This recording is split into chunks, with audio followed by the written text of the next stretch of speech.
This is Washington, D.C., and in the files of the Central Bureau, there is a story so strange in its implications that it defies ordinary classification.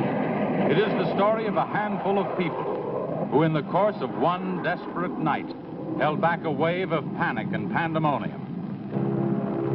It began after sundown, time 7:15. As Flight A Coast Patrol from Travis Field was returning to base, when the nightly Air Force transport pointed north toward Japan via the Great Circle route.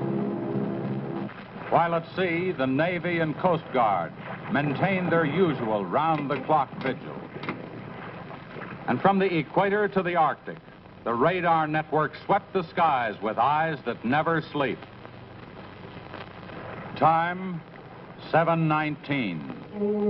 An unidentified object was picked up 200 miles southwest of Point Barrow, Alaska. 7:27.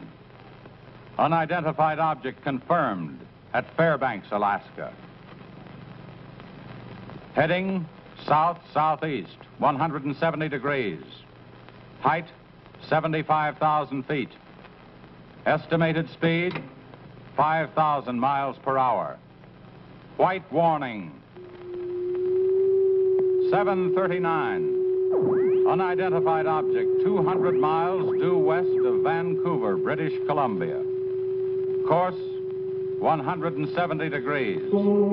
Height 60,000 feet. Estimated speed down to 3,600 miles per hour. Yellow warning. 7:54. First interceptor flight airborne. Point of interception, 80 miles due west of San Francisco, California. 7:55. Unidentified object past point of interception. Red warning. 8:11. Morro Bay, California. Height, 50,000 feet. Estimated speed, 2,000 miles per hour. 8:15. Santa Monica, California. Height, 10,000 feet. Speed, 1,200 miles per hour. 8:18. All traces of unidentified object gone. Red warning lifted. By 8:25 at the Los Angeles branch of the Communications Commission, reports of strong interference with radio and television reception began to pour in from the beach area. The monitors went to work immediately. Mobile units were ordered to converge on the vicinity of the disturbance. Pinpoint direction finding devices began to trace the trouble to its source.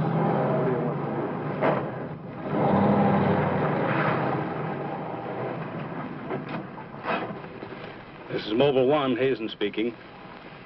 We're at Ocean and Beacon Way, interference strength 2, bearing 27 degrees. Over. Mobile 1 from center, roger. Over. Mobile Center from Mobile 7, over. Go ahead, Mobile 7. This is Mobile 7. We're at Pacific Center and Beach 4. Interference strength 3, bearing 39 degrees, over. This is Mobile Center, roger. Stand by. Mobile 1 and Mobile 7. From Mobile Center, point of interception estimated 3 miles north of surf. Repeat, 3 miles north of surf. Acknowledge. This is Mobile 7, roger. Mobile 1, roger. Mobile 7, roger, we're going out. Okay, Charlie, let's get moving.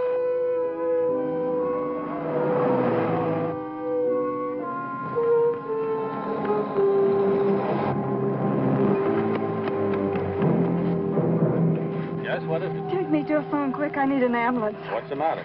My husband and Pete out there in the picnic grounds just above the beach. They've been hurt. Well, this is a communications car. I'll phone it in from here. I'm Mobile 1 to Central, over. Did you make that out, Charlie? Not a word. I'm Mobile 1 to Central. I can't reach you. Repeat. Well, they must be getting us all right. I'm Mobile 1 to Central. Have an ambulance sent to beach at surf. Emergency. 2 men hurt. Acknowledge. Roger and out. I'm sure they'll be here soon now. Tell us what happened. Oh, this man, he just kept coming at us. It was awful. Who? I don't know. He was wearing a suit like a diver. Hurry, please. They're hurt. Charlie, you better wait here. I'll go down and take a look.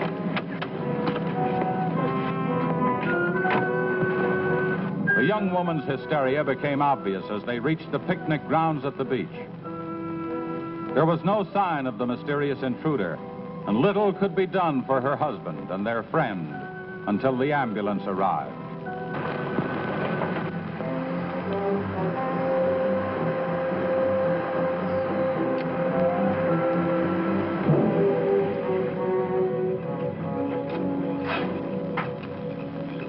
Hi, fellas.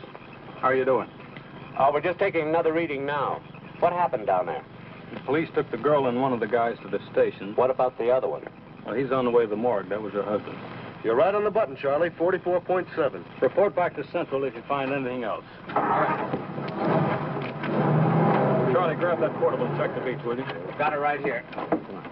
I'll pick you up right here in about an hour. Where are you going?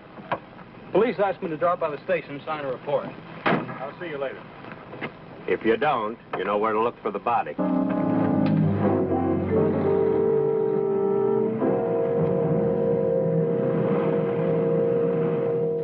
Like I said, we were just starting to eat when we heard something tracking through the sand toward us. I looked up and couldn't see anything. Then Betty screamed. At what?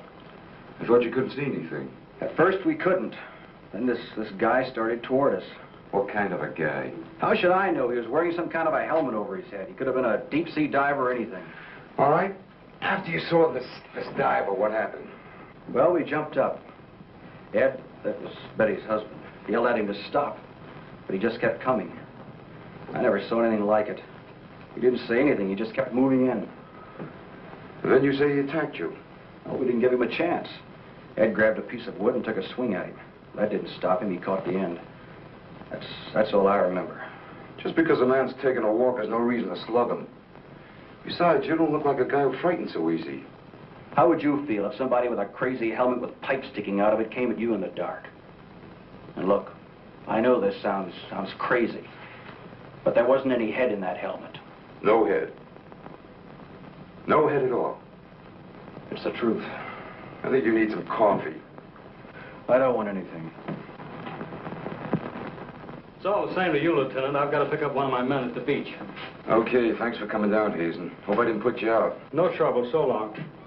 You too. All right, let's start at the beginning. How well did you know the dead man? And his wife? Betty and I went to school together. I knew Ed a year. How long were they married? About a year. Wasn't her husband a little older than she? I don't know. But you said you and Mrs. Evans went to school together. And you never discussed anything personal with her? She did mention he was older, yes. How much? 15, 20 years. What difference does that make? That wasn't too hard now, was it? Where do you live? 629 and a half East Palm Court. Why? That's where the Evans live, isn't it? Yeah, I board with them. You do, huh? Now, Mrs. Evans is a good-looking woman. What are you trying to say?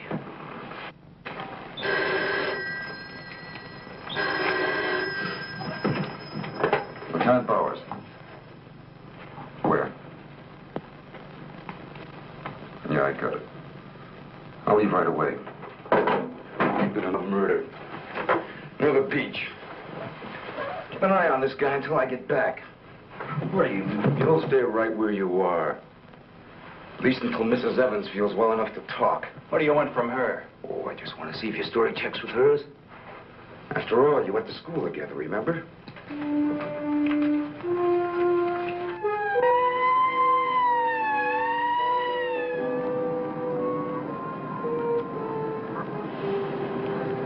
You say there were no witnesses, huh? None yet. Anything missing? I don't think so. The cash register wasn't touched. Get a breakdown of the inventory as soon as you can. What about fingerprints? The boys are working on them now.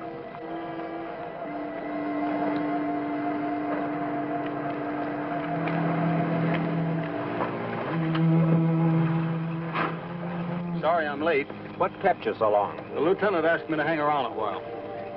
Well, what's the score? It looks like one of those things. Pretty girl, older husband, young boarder. Kid claims some guy without a head knocked the old man off. You don't say. Anything else? Yeah, he had a diver's outfit with horns. No. He's going to have to do better than that. How are we doing? I took a reading about 10 minutes ago. The radiation is going out with the tide. What about the radio phone? It's working fine again. I just got a call from Central. They said Mobile 7 picked up some new trouble northeast of here. Here we go again. Hop in.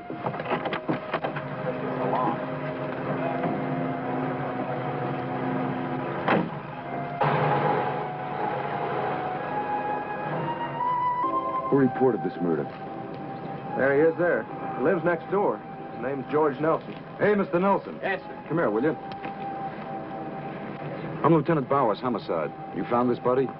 That's right. He must have just locked up for the night when this happened. How do you know that? Well, he usually does around this time. What were you doing here? I was sitting home watching the fights on TV, and all of a sudden the thing started acting up. What has that got to do with it? Well, you don't know this set. You know, it wouldn't work at all when I came home to supper. Then all of a sudden it cleared up fine. So I thought, well, I'll get set to look at the fights again, and all of a sudden out it goes again. So I thought maybe the battery station down here was overcharging the circuit, and so I came down to take a look, that's all. Hey, don't you ever quit work? What's up this time? Another murder? What are you doing here, Hazen? Same as before. Still trying to track down that signal interference. Say, does that stuff work on TV, too? Well, it has been for hours. What'd I tell you? What's the matter? Seems to set one on the blink. Well, at least we know we're on the right track. How'd you make out with that boarder? You're still sticking to a story. The guy had no head. Well, I'll be seeing you. So long. Right. Come on, Charlie.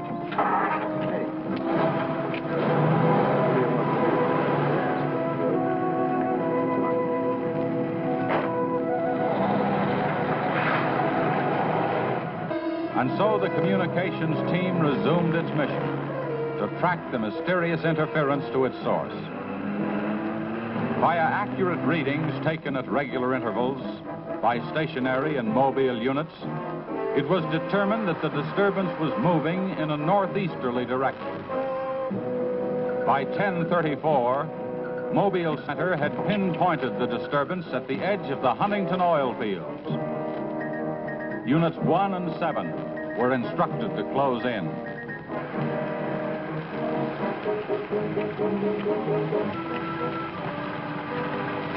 Hey, Charlie, do you see what I see? Yeah, the oil field. Let's hope our trouble's burning up. Well, there's only one way to find out.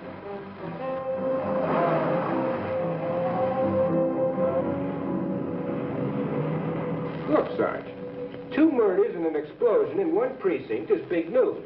Now, come on, you can't pin it all on the young boarder. Or can you? Very funny.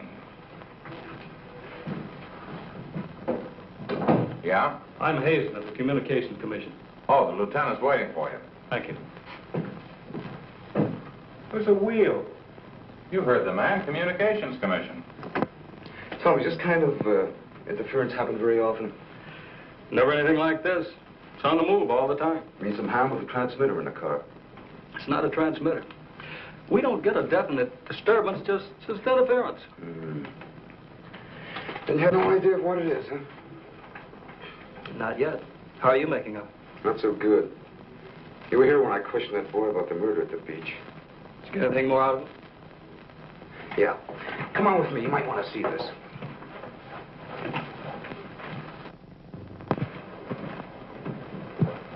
Ah, I see you're just about done. Thanks, you can go now.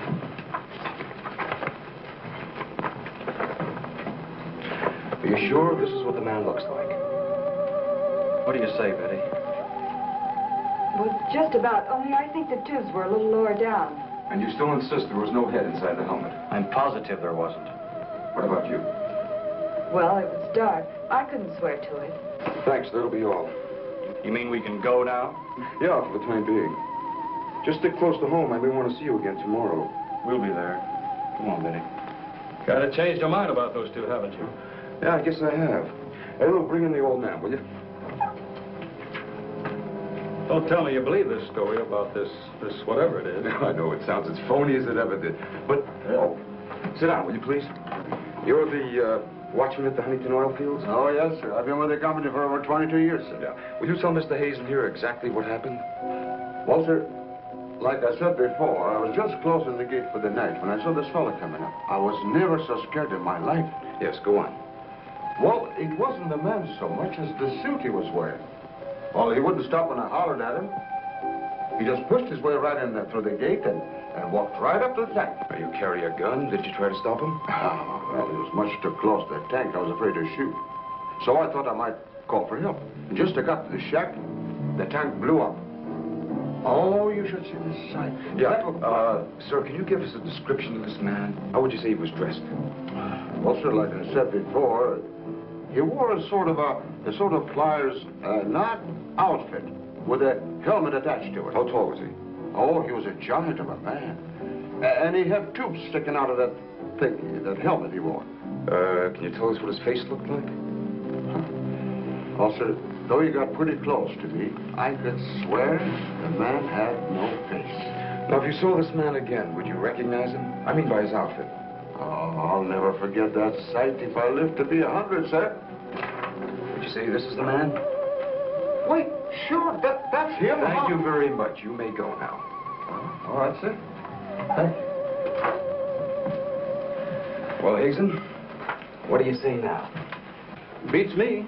The descriptions check all right. This could be some kind of flying suit. High altitude equipment. Yeah, that's what I've been thinking. Well, how do you explain that stuff about the missing head? No, we can discount that. These people were frightened. It was night. Nobody really took a close look at it. I guess you're right. But whoever he is, that outfit doesn't look like one of ours. Of course, he could have been dropped by parachute. You mean sabotage? We're checking. I think we better wire a report to Washington, see what they say. Oh, you can use our teletype. Altebro's the only place to be on the lookout for something unusual. Hey, wait a minute. What about the press? Oh, I don't think they know too much now. We better keep it that way for a while at least, till we find out whether our friend is still around here. Well, if he is, I think we can find him for you. My hunch is that he's carrying something around that's causing all this disturbance, whether he knows it or not.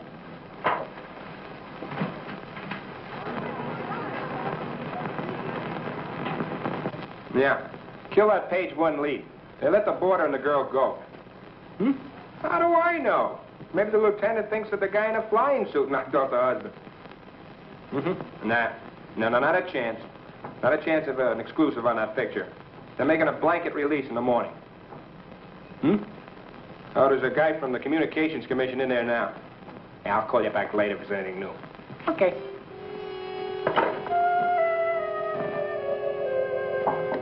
Come in. Sorry to interrupt you, Lieutenant. Yeah, what is it, Jim? There's a teletype cam for you. Oh, thanks, Jim. We're waiting for it. That was fast.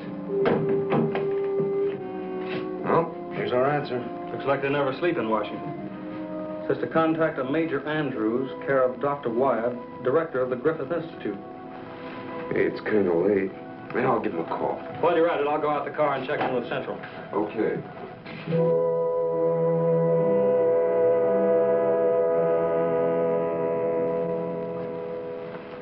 Well, that's the story up till now. We got in touch with Washington. They told us to contact you here. Very interesting. What do you think, Doctor? When I see something like this, I understand why you gentlemen might have thought sabotage was involved. Lieutenant, are you sure there were no traces of this saboteur, this X-man, found after the explosion in the oil field? Fire department went over every inch of the area. Didn't come up with a thing. Well, then there's a strong possibility that he might have perished in the explosion itself. I doubt that. We're pretty well convinced this man is carrying something that's responsible for all the signal interference. According to the last report I got, there was a definite disturbance about 3 miles east of the oil fields, sometime after the explosion. Well, then if he's alive, you should be able to keep an accurate check of his whereabouts. Not that easy. As a matter of fact, we lost contact about 3/4 of an hour ago. Maybe he realized you were trailing him and got rid of whatever he had that was causing the disturbance. In that case, there's nothing much my department can do to help you. I guess it's up to us. Unless you have some suggestions. Well, let me think out loud for a minute. It might just be that what we've been talking about so far, and this phantom, as we'll call him, ties in with what the doctor and I have been discussing. That is very possible. I don't know whether you know it or not, but somewhere around 7:30 this evening, our radar networks picked up an unidentified object off Point Barrow, Alaska.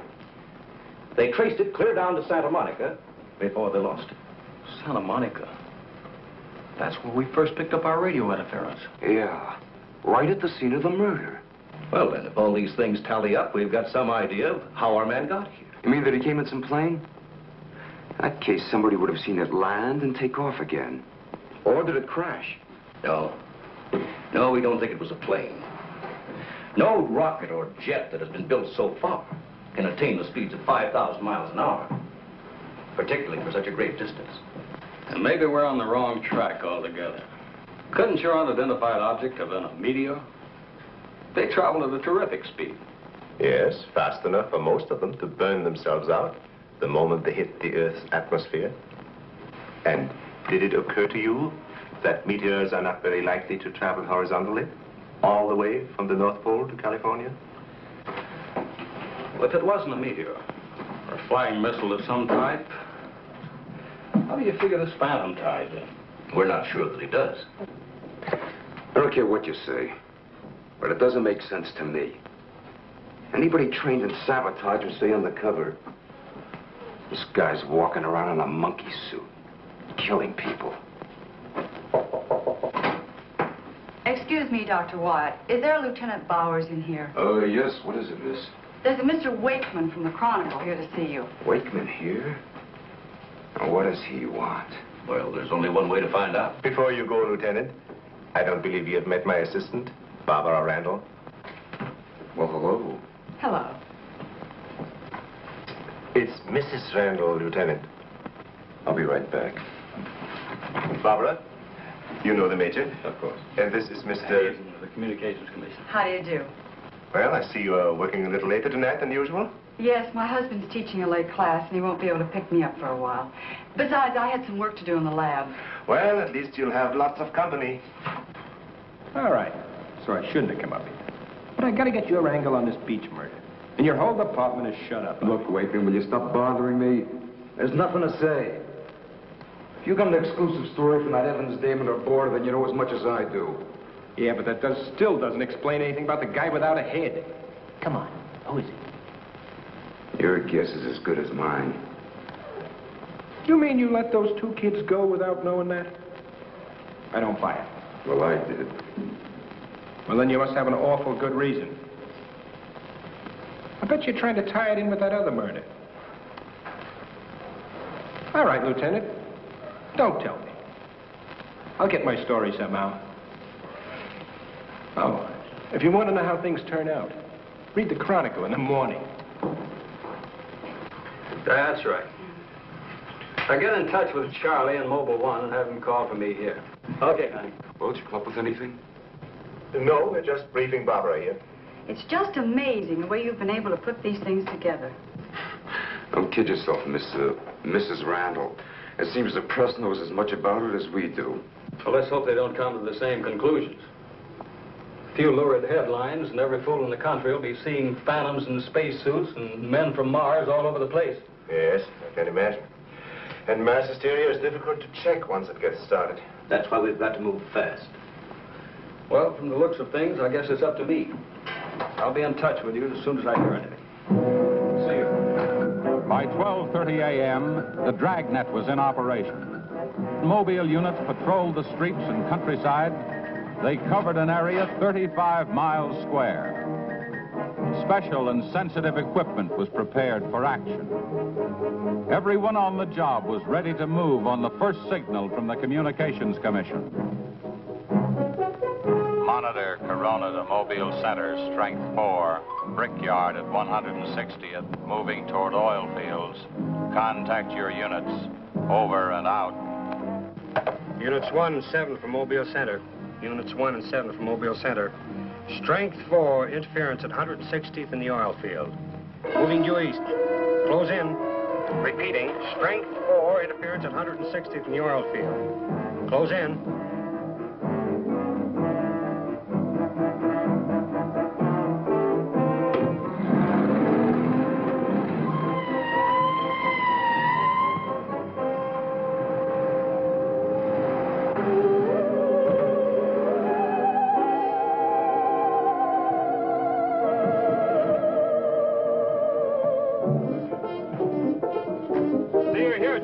just got here, trying to set this up.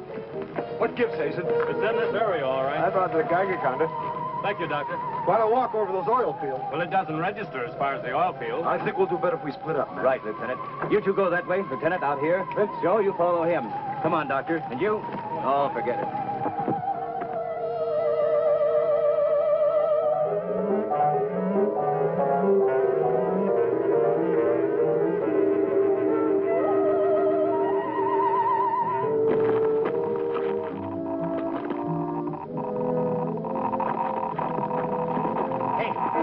Look at this.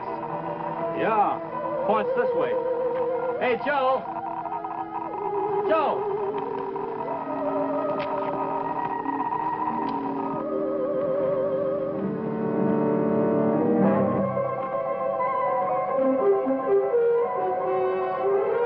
Hazen. Hey, Hazen. 603. Going strong. That's it, Doctor.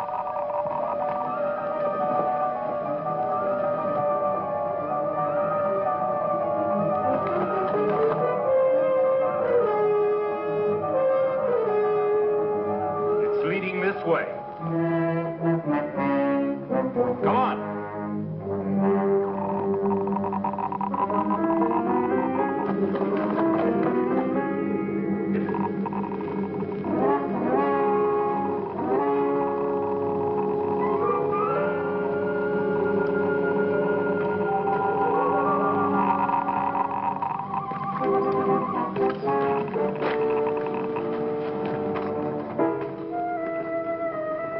It's this way. Come on.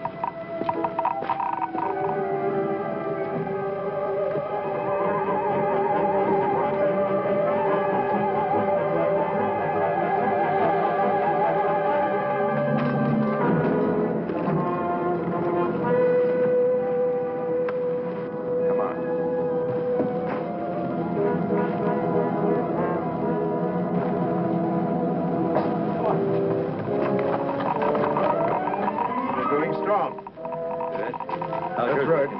Checks with me. Sure does. He's here. We saw him. There he goes. Come on! Fritz. Gotta be around here somewhere. Yeah, we gotta get on the roof. Fritz, go get a ladder. Look out! Let's cut him off! Come on. Around here.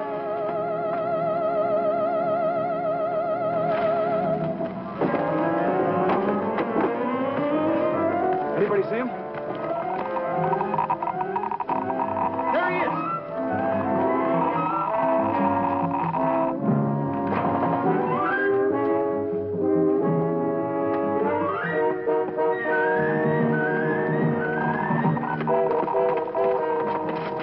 Cut him now. We'll give you 10 seconds to come out of there, starting now. 1, 2, 3, 4, 5, 6, 7, 8, 9, 10. We're going in. Couple of you guys cover the door. Come on.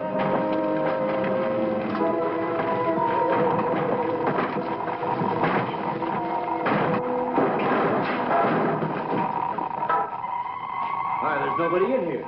Possible. We saw him come in. Maybe he went out of the window. We won't get very far. Don't touch anything till we check for fingerprints. Oh, Doctor, over here. He left his suit and his helmet. Hey, let's spread that thing out so I can get a good shot of it. Keep away, you fool. What's the matter? For your information, that's a Geiger counter, and it says hands off. I think you'd better wait outside. I just have a job to do. So do we. And I'm afraid ours will have to come first. And there's no radiation from the helmet. But look at this. So that's what's been causing all this trouble. Charlie, you know where we can pick up a lead-lined box in a hurry? Well, Mobile 7 should have one. They're right outside. I'll take a look. Hurry it up, will you? Unbelievable. Now, we all thought that this phantom might be carrying some device which was causing all the signal interference. But you'll learn that it's due to the very clothes on his body. That's not the only thing that bothers me. Did any of you get a good look at his face? Not me. He's too far away. Well, I did. Unless I'm mistaken, that helmet was empty. Hey, where am I going to put this stuff? Oh, put it in Dr. Wyatt's station. Yeah, we take it back to the Institute. Right. Find out anything? No. No, that's all right. You can handle that.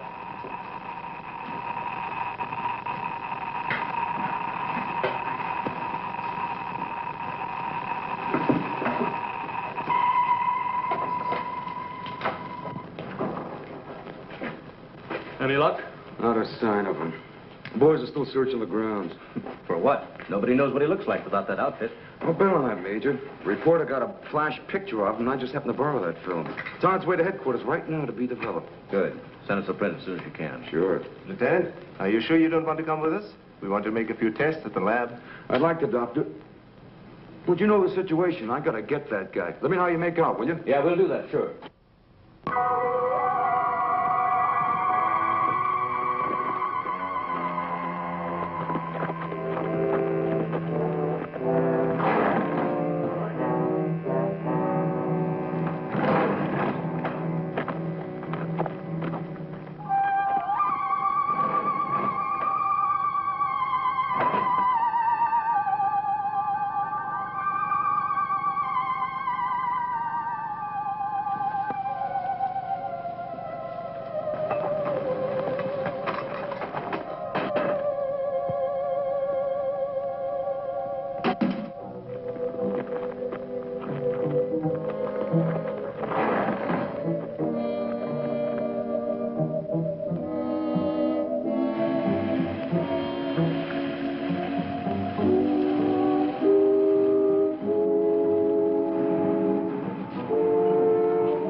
We were just on our way home when we saw you drive in. Good evening, Barbara. Hello, Bill. I see we got here just in time. Anything new? Lots of excitement, but that's all. Major, you know Barbara's husband? Oh, of course. How are you? How are you? Yeah, it's a nice-looking dog you've got there. What's his name? His name? Venus. Say, Bill, I hate to ask this, but something important has come up, and I wonder, can we borrow Barbara for about an hour or so? I suppose so. Of course. Darling, why don't you go and do the shopping? Here's the list. The market's open all evening. I may as well. See you later, Helen. I'll take the dog and tie her up. Thank you, Bill. Good night. Good night. I'll give you a hand with it. Oh, thanks, Doc. Easy now. Look out for your fingers. All right. Look out now. Don't drop it. Come on. Venus, come back here. Venus, come back here.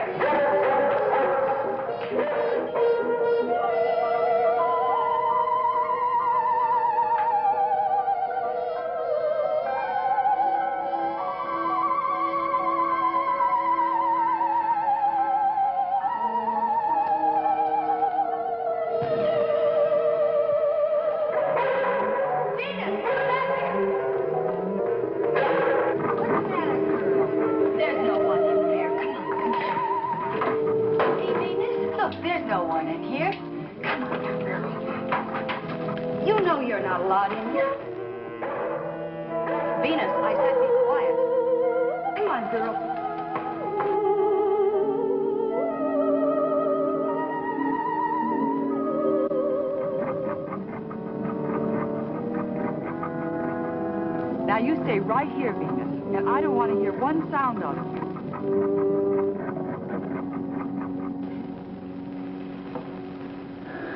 You were right, Doctor. There are no fingerprints anywhere. What's all this? Hey, don't touch anything. You better put some gloves on. Our friend, Mr. X, left this suit at the oil refinery. You mean you were that close to him and you didn't catch him? I'm afraid so. That's up to the police now. Hand me those shears. I want to cut off this material to work with it.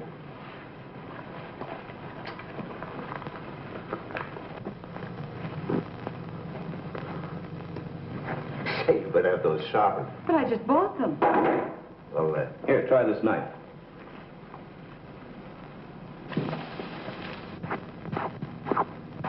that still won't cut. Let me try.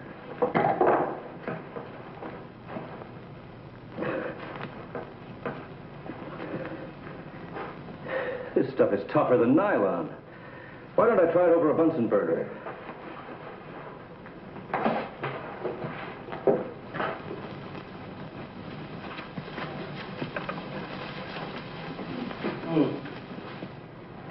Hey, doesn't burn either.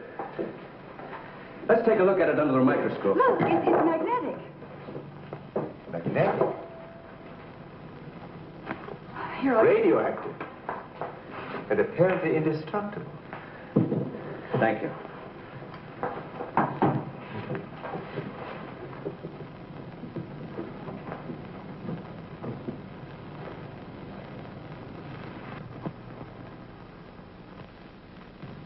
What's the matter? You tell me. Take a look at that weed.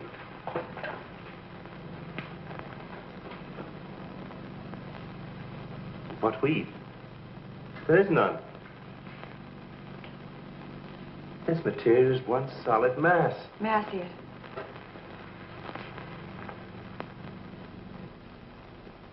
Why, you're right. It must be some sort of plastic. No. I'd say it's a metallic substance of some kind. Well, I've seen a lot of interesting alloys, but never anything like this. Let's try an acid test. All right. Go ahead.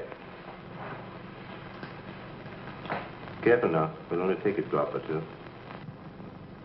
It repels acids like a raincoat repels water. Why, there's no reaction. Well, Major, this looks as though we were going to be here for a long time.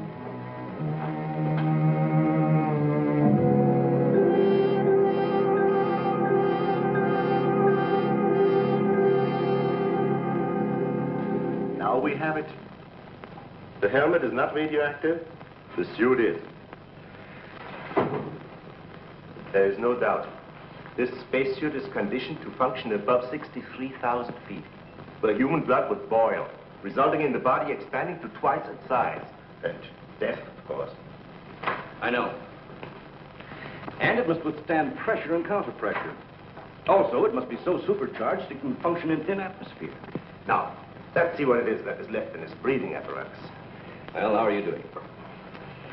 The gas from the helmet tank breaks down to 11% methane. Ordinary marsh gas? What's the rest of the formula? No, that's where I'm stuck. I can't figure it out. It just doesn't respond to any of the usual tests. Well, how could anyone exist on that combination of gases? You and I couldn't. But apparently someone can. Oh, Doctor, are you trying to say that our X-Man doesn't breathe oxygen and hasn't the metabolism of a normal human? I really don't know. From what we've seen, he has some physical characteristics which make him appear human.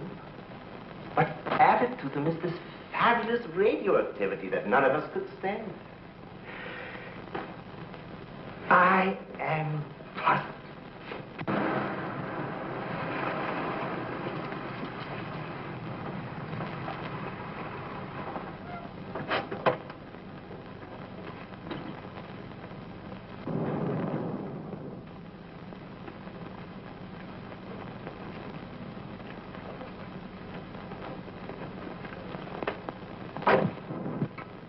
I think the answer lies right here in this helmet.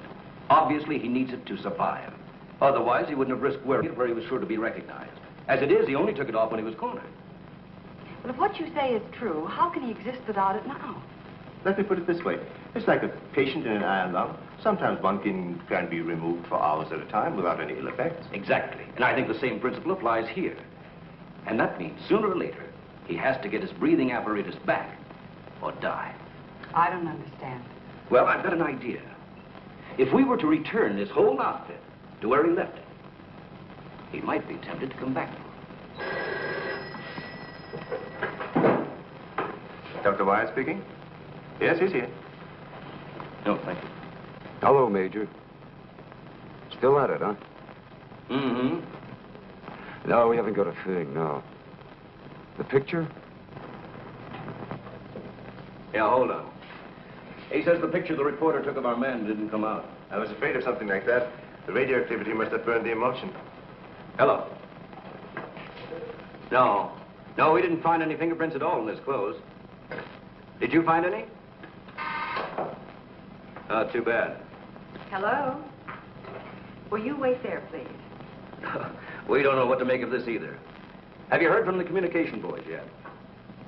Well, let's hope they turn up with something. Major, excuse me. Hold on a second. Yes? It's Mr. Wakeman of the Chronicle. He insists upon seeing you. He does? Where is he? I told him to wait in the lobby. Good. Hello? And it's our friend from the press is here.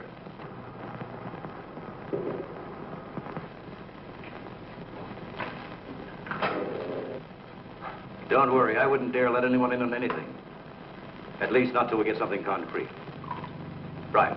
All right, I'll see you later. Well, I guess I'd better see this newspaper man. Want to come along, Doctor? I think I will.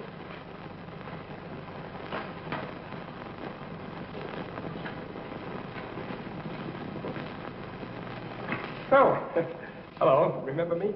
Certainly, yes. Nice lot of gadgets you got here. We think so. What's on your mind? Well, I was wondering if you might let me take a couple of pictures of that suit you brought up here. I'm sorry, we can't do that. Oh. Well, now, look, I got a wonderful picture of the guy running in the shack, and the lieutenant stuck his nose in my business, and what do I get? A blank.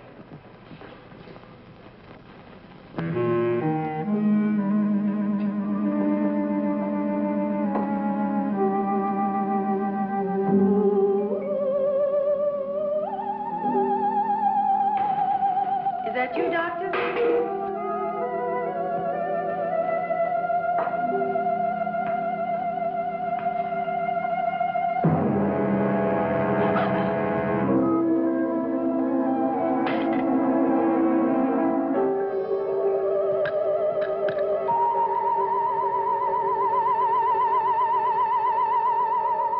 Well, you must have some lead on this guy, otherwise you wouldn't have brought that suit up here. Well, let's just say we were curious.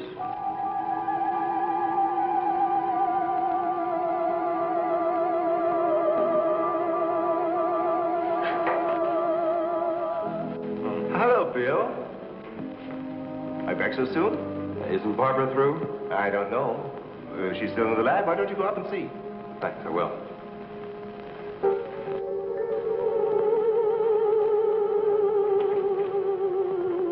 Barbara? Barbara, are you in there? Bill, listen to me. I'm not alone. Someone is in here with me. I can't see him. He locked the door and has the key. I'll break the door down. No, Bill, don't, please. You better get help. You mean I've come all the way up here for nothing? I'm afraid so. Good night. Yes. Good night, Mr. Wakeman. Good night.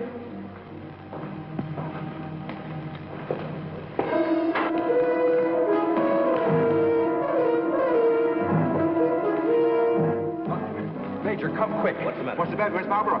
In the lab. The door's locked and there's someone in there with her.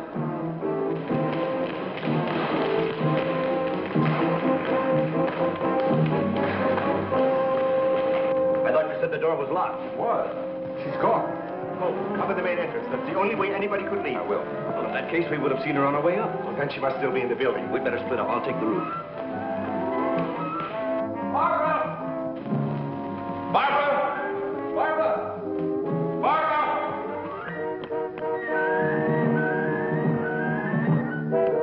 Barbara! Barbara! Where are you? Barbara!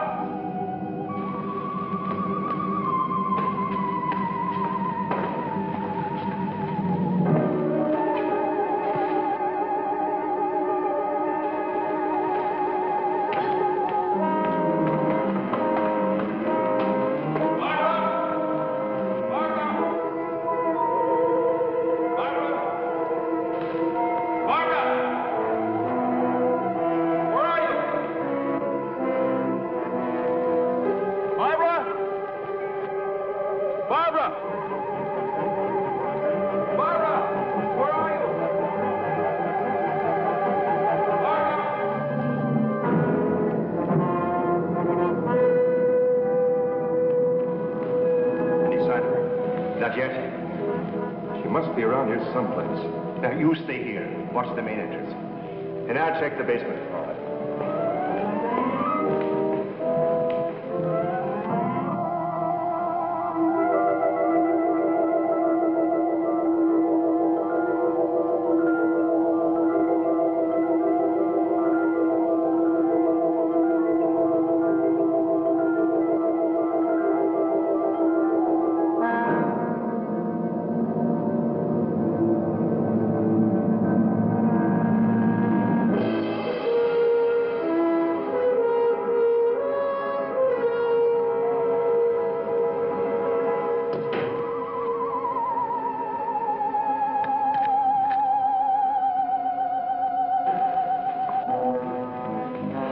not up there. Where's the doctor? He went down to the basement. Here he comes. You didn't find her? No. I'd better call the police. But there's no telling what could happen to her in the meantime. Now, take it easy. We're doing the best we can. But she said she was locked in, and she couldn't see who did it. Can you explain that? No. Not yet.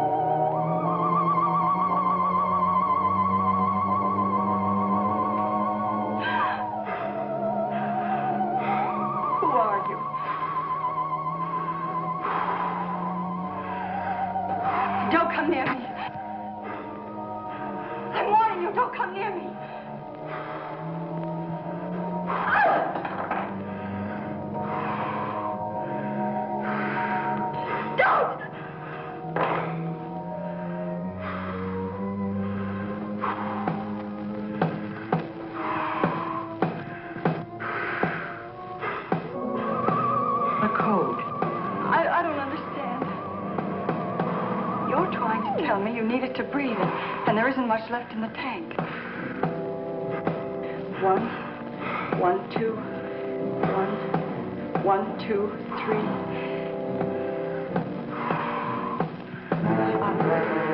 I'll write it down.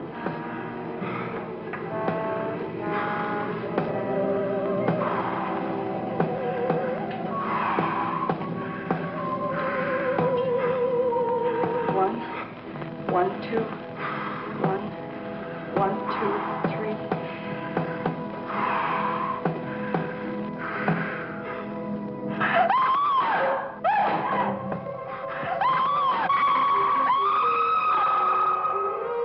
In the lab.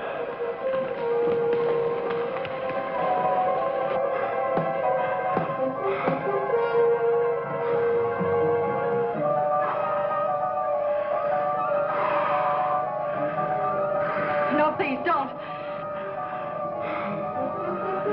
She's in there. Barbara! I can see his head from the ultraviolet lens. I'm sure it's over. Darling, are you all right? I think so. I'm looking for him. I just saw him, so he must be in here.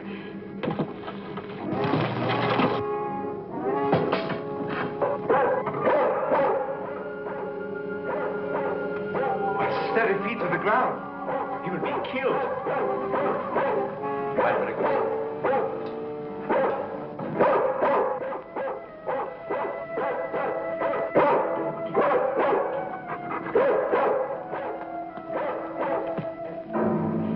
It was frightening. I couldn't see him. I didn't know what to do. Come here. Quick. Disintegrating. This is amazing.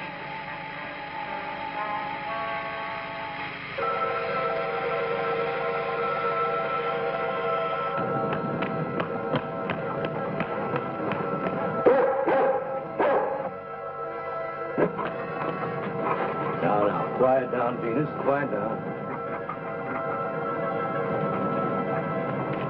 Down.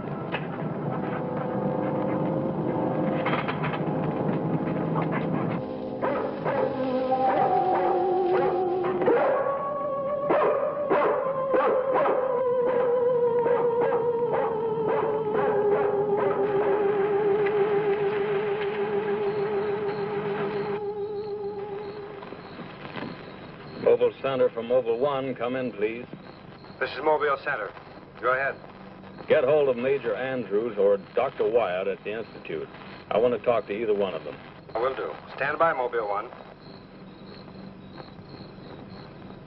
Dr. Wyatt speaking.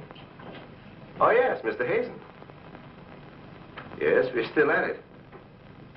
Lots and lots of excitement, but nothing definite yet. Have you anything to say? The trouble seems to be just about gone.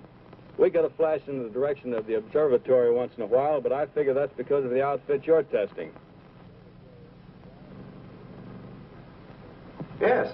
Lieutenant Bowers ought to be here any minute. Of course. How long will it take you to get up here? Good. See you then.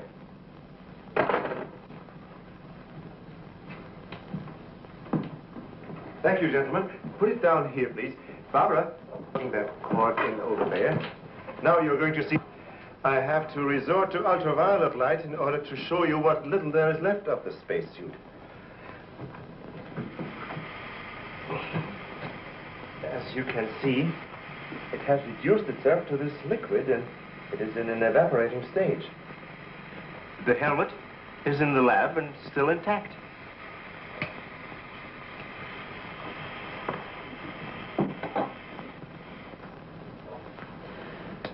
This is amazing. All the radiation in this suit would, well, it'd be fatal to a normal human being wearing it. Of course. And furthermore, our respiratory system could never simulate gases such as we have found in that breathing device. Well, then we have to assume our so-called X-Man carried his own atmosphere with him. Excuse me, but as a matter of curiosity, why do we refer to this thing as a him? I thought it was invisible. Under normal conditions, yes. Yet, Mrs. Randall did see the imprint of a large foot and a masculine hand under ultraviolet light. How do you explain that? I don't know, but the human body is composed of various elements with a carbon base. Like coal? Yes. Now, suppose we maintain the same chemical composition in the body of the X-Man, but substitute silica for carbon. Silica, that's glass. Exactly. Now, it is possible that the body with such a base, if it were subjected to an atmosphere foreign to its origin, might appear invisible to our eyes. Are you trying to say, Doctor, that we're not dealing with a human being? I didn't say that. On the contrary, all the evidence points in the opposite direction. Toward a superhuman with an intelligence far superior to our own. How can you tell? First of all, Mrs. Randall saw that he has a hand with digits like our own fingers and a thumb opposing. That alone is a sign of intelligence.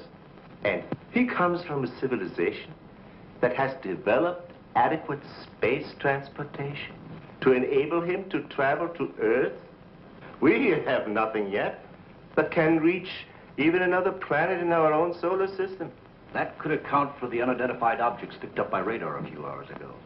My theory is that the spaceship, or whatever it was that he came in, operated on the principle of magnetic rather than atomic propulsion, and that somewhere in the outer limits met with a condition where the Earth's gravity pulled it down and it fell into the ocean, and that he managed to save his life and reach shore. You really can pick up any type of communications interference, no matter how weak the signal may be. Sure thing. We were on his trail from the minute he left the beach. I never knew you carried such sensitive instruments in your car.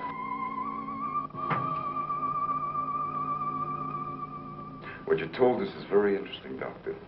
But I've got to make an official report to headquarters. Are you willing to be quoted that the criminal we're after is a creature from another world? All I can say is, we know that our Earth is not the only planet capable of sustaining life in one form or another. You can quote that. All I've got to go by is some footprints in a hand. That isn't much.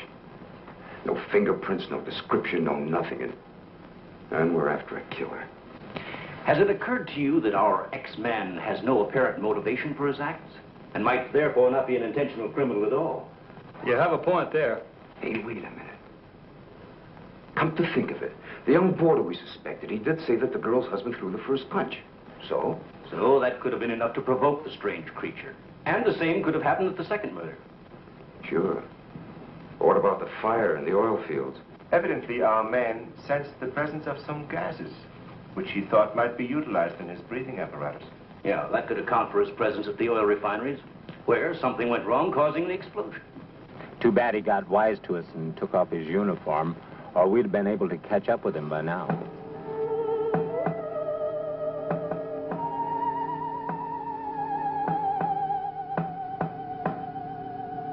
No, he didn't utter a word. But I'm convinced he was trying to convey a message to me. He kept tapping out a code. I wrote it down.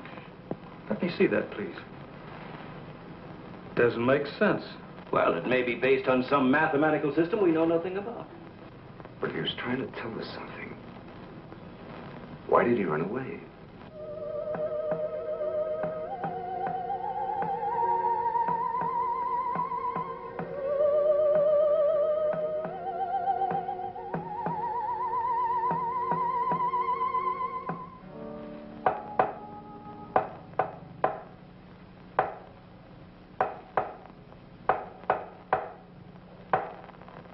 What do you think of that? Hell, Hazen must be crazy sending out stuff like that. I guess so.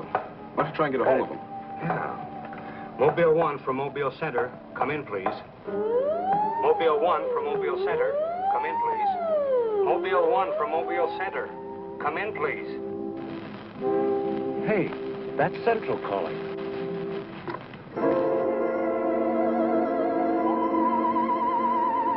You better stay here by the car. I'll go tell Hazen.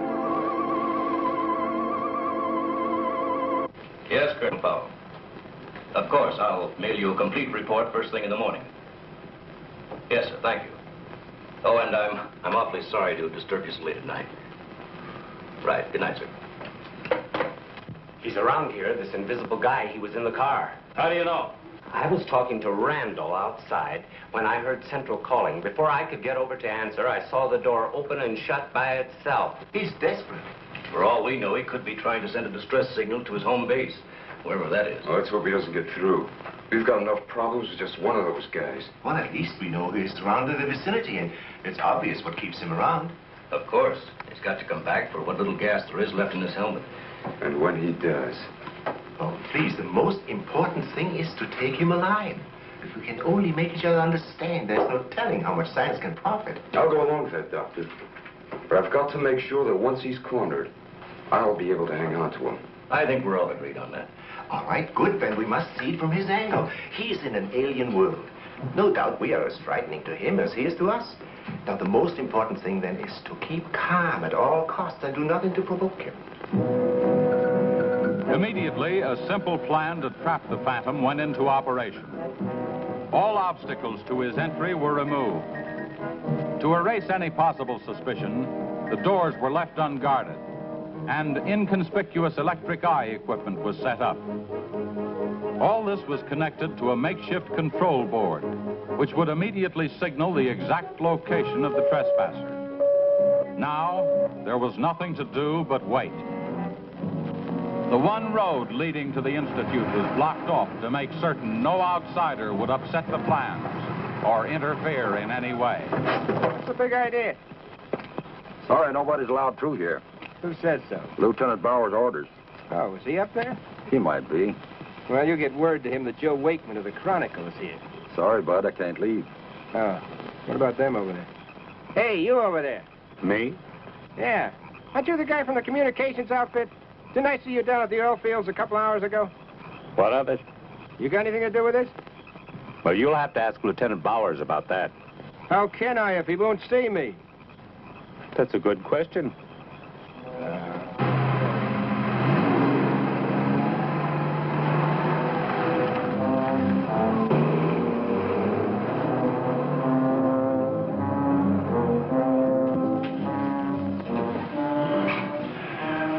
Well, it's 3:45. Sure taking his time. Time is cheap.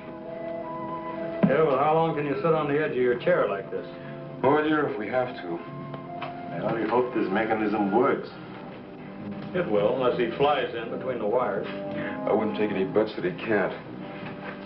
Well, if everything else fails, we still have Venus here to help us. You know, I'm certain she sensed his presence before. That's why she carried on so.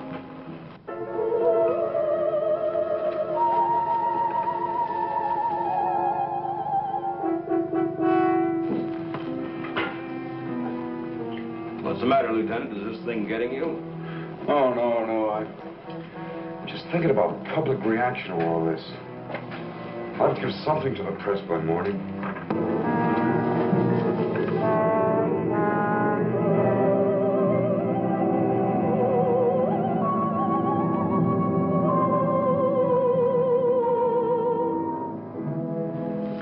know, ever since I was a kid, I wanted to be a pilot.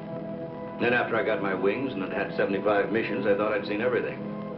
Now, after all this, I know I haven't seen anything. He's here. The back entrance. Let's head him off. Remember, now, take it easy. Don't crash.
Trying to do? Well, it's the reporter. Yeah, it sure is. What's going on around here? You guys crazy?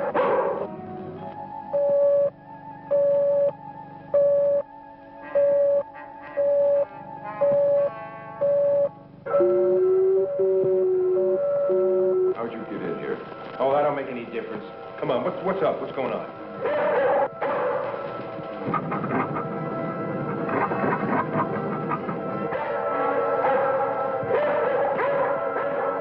Lieutenant, you better tell him. I'll reset the wires.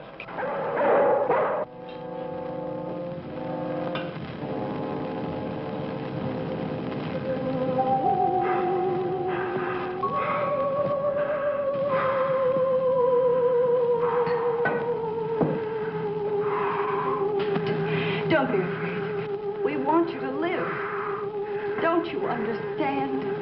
Can't you speak? Can't you say something? Anything in any language?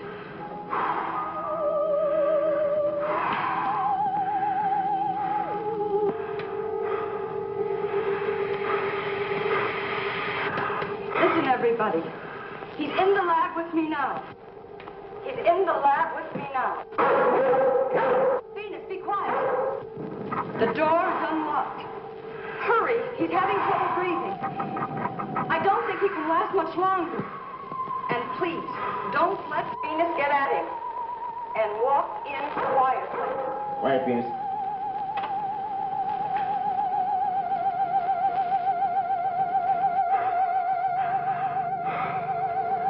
It's unbelievable.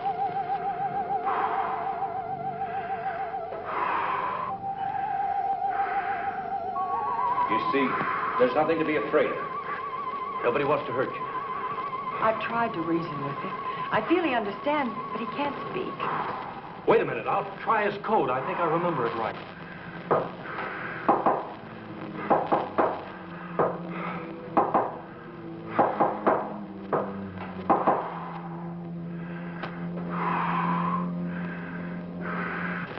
Better plug in the ultraviolet light.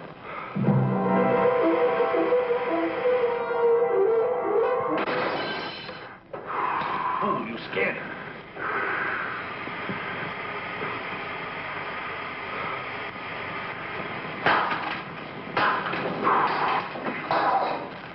Look, there goes Venus.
up the ladder. Take this. I'm going after you.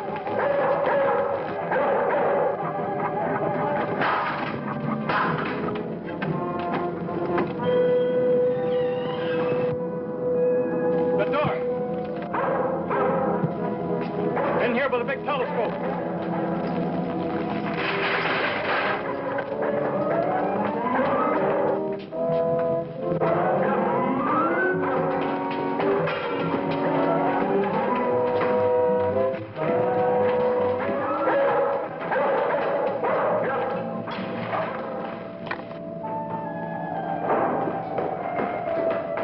Close the dome.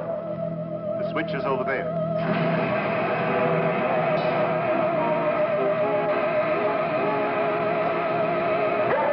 Wrong sense of something. Quiet, Venus. Well, if he's in here, he'll never get out now. Door is closed. This is what I've been waiting for. Please, Lieutenant. This is our last chance. We have to take him alive. Plug in the lamps. There's an outlet here.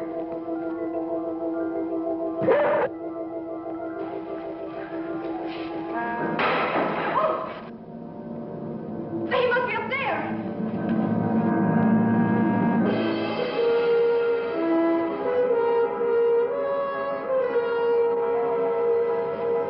His whole body's gone.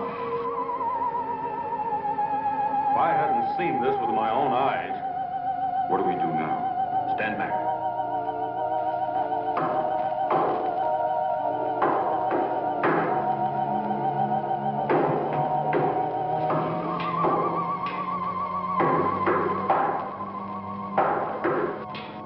Amazing. This code again. Look.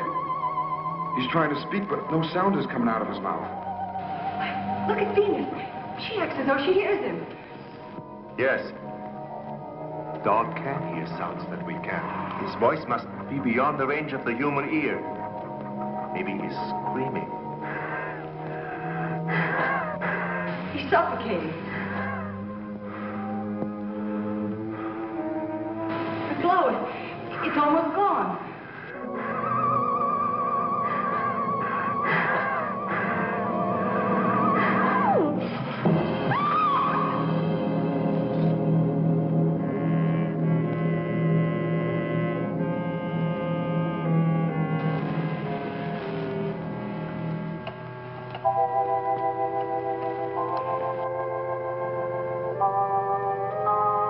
We won't need these lights anymore. In death, he has become visible as a normal body.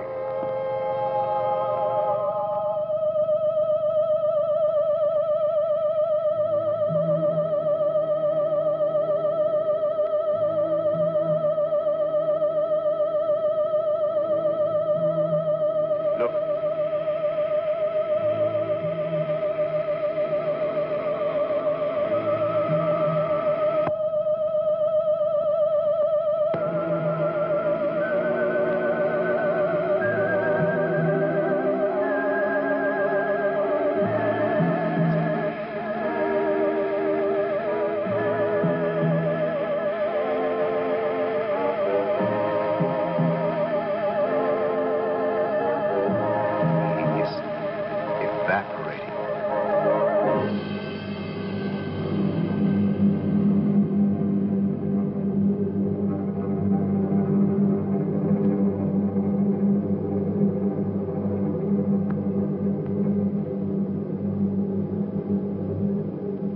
So he came here, wherever from, and right before our eyes, his body went through the final phases of life.